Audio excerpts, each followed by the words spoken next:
Invincible Season 3, Episode 7 Review. I'm still picking my jaw off the floor. After watching Invincible's best episode.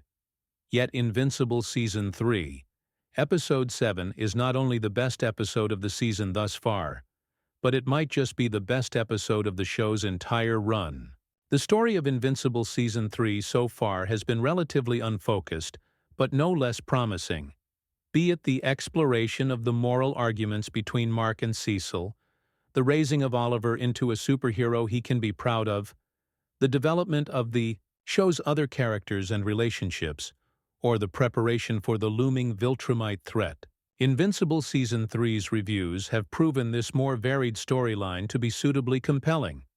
As hinted at by Invincible Season 3, Episode 6's other Invincible variants, these storylines were set to come to a head in a huge way. Episode 7 provides exactly this culmination, paying off the last 6 episodes' worth of moral themes, supporting character build-up, and teases of returning villains.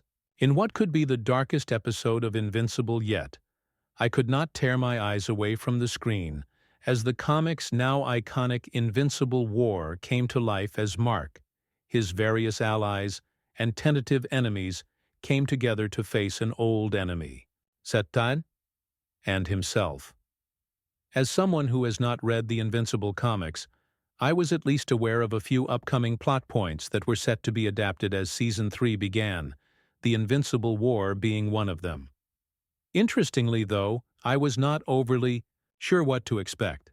Not only have comic fans been hyping up this arc for a while, but I then heard someone familiar with the source material claiming it had been overhyped and was not an arc at all, but instead a single issue. This left me curious whether Invincible would adapt the Invincible War as a single episode, a 2-episode event, or potentially carry it over into Season 4. As it turns out, the Invincible War was contained solely to Invincible Season 3, Episode 7. But this did not stop the episode from being an excellent, perfectly structured, epic-in-scale story that will go down as one of the show's very best.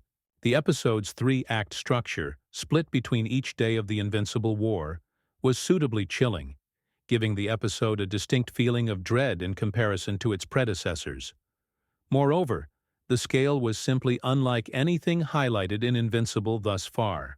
While planetary coalitions and a deadly galactic empire have been teased, Invincible has mostly kept things contained to Mark's life in Chicago, with only a few exceptions.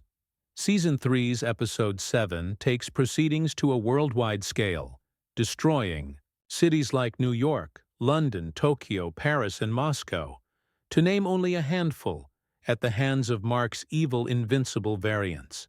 This only increased the aforementioned feeling of dread, though it made the episode one I could not praise more. Speaking of Mark's Invincible variants, I was happy with how most of them were depicted.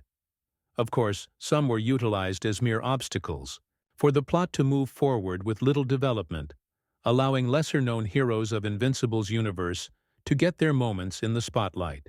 However, the subtle teases of others, from one who killed Debbie in his universe to another who was promised a reunion with her, only made Invincible's somewhat unique exploration of the multiverse even better.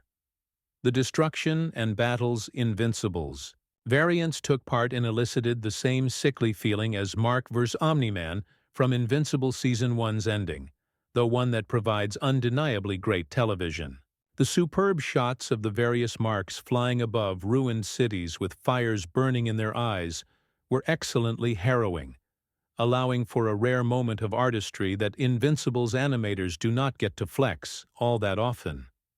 Then there is the perspective they bring, with us audience members and Invincible's civilians counting their lucky stars that our Mark did not end up like his brethren.